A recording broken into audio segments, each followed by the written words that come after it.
They tell me that I'm never gonna make it. They want me to do something that could make sense. They hate when I keep dreaming I'll be famous, but I don't give a fuck, I'ma keep chasing. I got all this potential. امیدوارم حالتون خوب باشه. امروز یه هوای خیلی آفتابی و عالی توی انگلستان، شهر لندن، داخل دانشگاه هستم و تصمیم گرفتم که هم یه دوری بزنم، دور اطراف رو نشون بدم و هم در مورد مقطع مستر و تحصیل در مقطع ارشد توی دانشگاه‌های انگلستان باهاتون صحبت بکنم. اینجا دانشکده بیزینس هست، دانشکده‌ای که من داخلش هستم. این ساختمون لایبرری هست، کتابخونه، و اون ساختمونی که اونجا می‌بینین پرستاری هست. این قسمت غذاخوری و سوپرمارکت و این هاست. این ساختمون واقعیتش هنوز نمیدونم چه ساختمونیه و همونطور که میبینید یه هوای 25 درجه و این هم گربه دانشگاهه، یه گربه خیلی خیلی خفن و خوشگل که اینقدر دوست داشتنیه، مهربونه، اصلا چنگول و اینا نمیزنه. عزیزم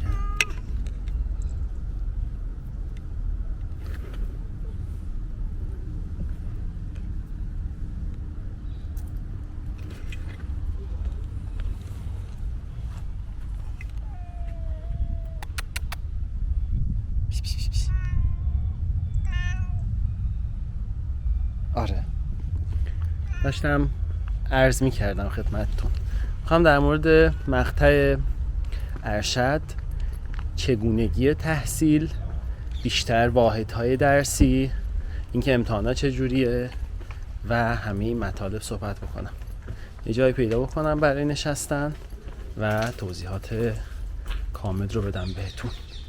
اینجا هم مطمئنم که سنجابا اینجا هستن، میتونید از تکون خوردن شاخه ها ببینید و اینکه افتادن بلوط روی زمین. آهان داره بالا یه چیزی میخوره، بلوط میخوره ولی خب نمیبینمش. خیلی زیادن داخل دانشگاه و دلیلش هم اینه که اینجا دارن لذت میبرن از خوردن بلوط. صداشون رو میشنوید.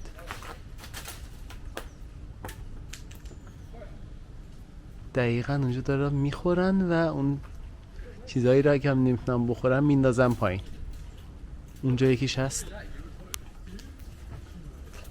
داشتم میگفتم ویدیوی امروز بیشتر در مورد مستر، چگونگی تحصیل، هزینه ها و اینکه چقدر طول میکشه خواهد بود.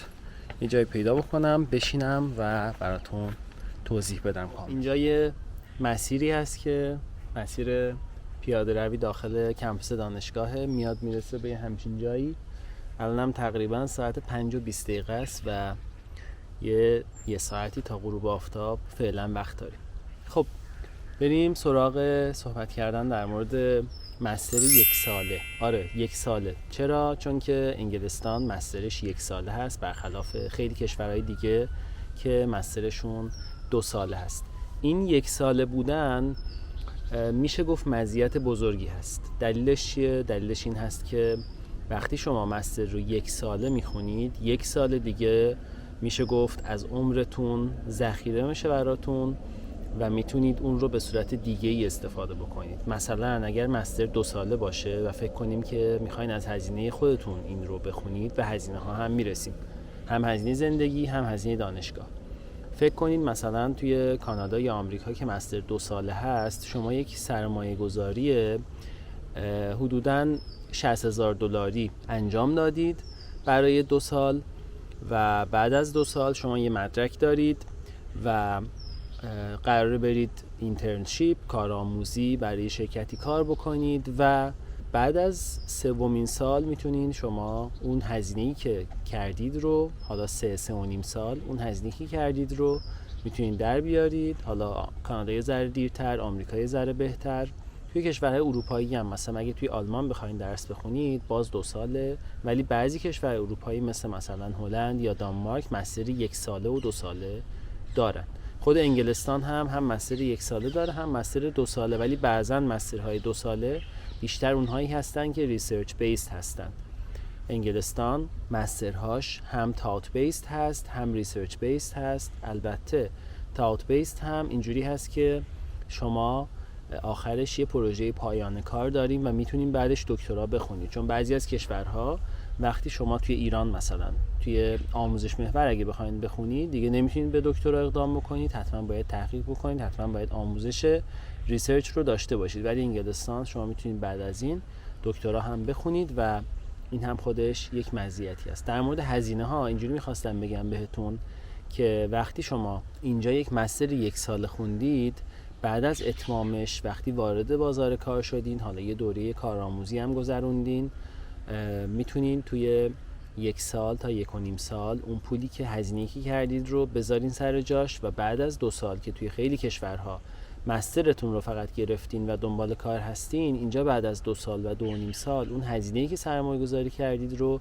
میتونید به دست آورده باشید. یعنی هم توی عمرتون صرفه جویی شد و هم اون پولی که هزینه کردید رو برگردوندید و گذاشتین سر جاش. حالا اگر قرض گرفتین از خانواده یا اگه خودتون کار کردین، میتونید زودتر به اون سرمایه گذاری که انجام دادید پولش برسید و ادامه مسیر رو پیش برید. یه شرایط دیگه هم برای مستر 2 ساله اینجوری هست که شما برای مستر 2 ساله 1 سال پلیسمنت میگذرونید. پلیسمنت چیه؟ پلیسمنت 1 سالی هست که بعد از اتمام تحصیلاتتون دانشگاه به شما کمک میکنه که یک کاری پیدا بکنید، یک اینترنشیپی پیدا بکنید، یک قرارداد 1 ساله با یه شرکتی قرارداد ببندید که به صورت پید هست، کار میکنید، یاد میگیرید و بعدش هم شما طبیعتاً اگر کارمند خوبی باشید، اگر نیروی خوبی باشید براشون، مطمئناً اجازه نمیدن که شما جای دیگه‌ای برید و حتما توصیه میکنن و پیشنهاد میکنن با حقوق بالاتر همونجا بمونید. اگر همونجا نخواستین بمونین، یه تجربه خیلی خوبی پیش اومده که شما میتونید شرکت‌های دیگه برید و کار بکنید. در مورد نحوه آموزش و نحوه امتحان. نحوه آموزش اینجوریه که حداقل توی دانشگاه ما، دانشگاه کینگستون لندن، به صورت این هست که شما 3 تا ترم دارید، یعنی توی 1 سال آموزشی 3 تا تایم تیبل، تایم بلاک آموزشی دارید که 2 تاش آموزشی هست و 3میش تحقیق هست که شما اونجا تز رو می نویسید. در مورد نوشتن تز هم به این صورت هست که توی این 2 تا ترم بهتون آموزش میدن، حالا 2 تا یا 3 تا توی هر درس، توی هر ترم درس برمی‌دارین. بعضی کورس‌ها به صورت این هست که درس‌ها رو خودشون دادن بهتون، بعضی از کورس‌ها به این صورت هست که شما خودتون هم میتونید بعضی‌ها رو انتخاب بکنید یا همش رو انتخاب بکنید. بعد از اینکه 2 تا ترمتون تموم شد، ترم سوم به صورت این هست که شما تز رو میگذرونید و اون پروژه رو میگذرونید و بعد فارغ التحصیل میشید.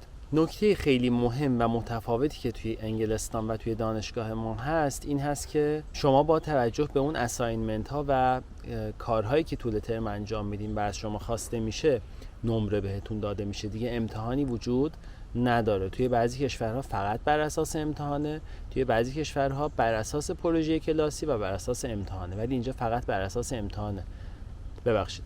ولی اینجا فقط بر اساس اساینمنت ها هست. یعنی اگر از امتحان بعدتون میاد یا استرس میگیرید یا دوست دارید طی ترم نمرتون رو بگیرید، انگلستان برای شماست. مسئله بعدی که میخوام اشاره بکنم، کورس های خیلی متفاوت و تخصصی هست. یعنی مثلا برای بیزینس، اینترنشنال بیزینس هست، بیزینس اند لاجستیکس هست، اینترنشنال سپلای چین هست و خیلی دوره های متفاوتی هست. حتی برای یک رشته‌ای که مثلا ممکنه توی یک کشور دیگه فقط بیزینس باشه، مستر بیزینس مثلا، یا MBA خودش شاخه‌های متفاوتی داره که اینجا میتونید هر کدومش رو انتخاب کنید. پس دستتون خیلی بازه، خیلی ریز میشن توی اون پروگرامی که شما میخواین بخونید و بر اساس انتخاب و علاقه‌ای که خودتون دارید حتی میتونید بعد از اومدن به اینجا طی 1 هفته 2 هفته‌ای که اینجا هستید کورستون رو عوض بکنید و خیلی مساعدت میکنن و کمک میکنن در این مورد. در مورد هزینه تحصیل توی انگلستان برای مقطع ارشد یه چیزی حول و حوش 15,000 تا 35,000 پونده. یعنی برای 1 سال تحصیلتون همچین هزینه‌ای میکنید و این 15 تا 35,000 پوند بر اساس رنکینگ دانشگاه، کیفیت آموزش، بزرگ بودن شهر، کوچیک بودن شهر و همه اینا تغییر میکنه. ولی در مورد لندن یکی از گرونترین شهرهای دنیا و گرونترین شهر انگلستان هست و اگر میخواین اینجا تحصیل بکنید باید هزینه زیادی انجام بدید و آماده باشید که این هزینه رو سرمایه گذاری بکنید. اگه بخوام در مورد هزینه زندگی در لندن و کلا انگلستان باهاتون صحبت بکنم، باز یکی از گرونترین کشورهای دنیا هست و لندن هم یکی از گرونترین شهرهای دنیا هست. باید آماده باشید برای این. خود اداره مهاجرت انگلستان برای شهر لندن ماهیانه 1300 خورده‌ای پوند میخواد که برای 9 ماه تحصیل یه چیزی حول و حوش 12,000 پوند باید توی حسابتون نشون بدین که بتونین ویزا بگیرین.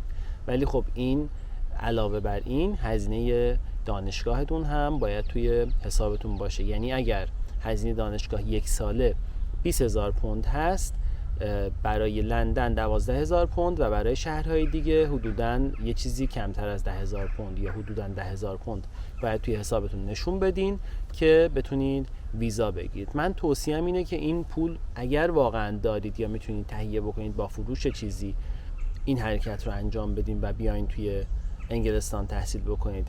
ولی این رو هم بهتون اطلاع بدم، نرخ حساب بانکیتون و نرخ ارزی که شما برای سفارت برای گرفتن ویزا نشون میدین مثلا 61,000 تومان نیست. یک سایتی هست به نام اواندا و میشه نوشت O&A. میتونید از اونجا بررسی بکنید که نرخ چقدره و بر اساس این چیزی که گفتم مثلا 20,000 پوند هزینه تحصیل و 12,000 پوند هزینه زندگی، مثلا 32,000 پوند رو اونجا نشون بدین. در مورد ویزا و بقیه مسائل ویدیوهای دیتیل دار خیلی زیادی قرار تولید بکنم، قرار به اشتراک بذارم و امیدوارم که کانال دوباره برگرده به اون حالتی که به صورت مداوم کانال ویدیو داشت و شما لطف میکردید و حمایت میکردید. ممنون میشم با سابسکرایب کردن هم به من کمک کنید و هم به خودتون و دیگر افرادی که به این محتوا علاقه‌مندن که بتونن به اطلاعات درست و بروز در مورد زندگی و مهاجرت بیشتر تحصیلی در کشورهای مختلف دسترسی داشته باشند.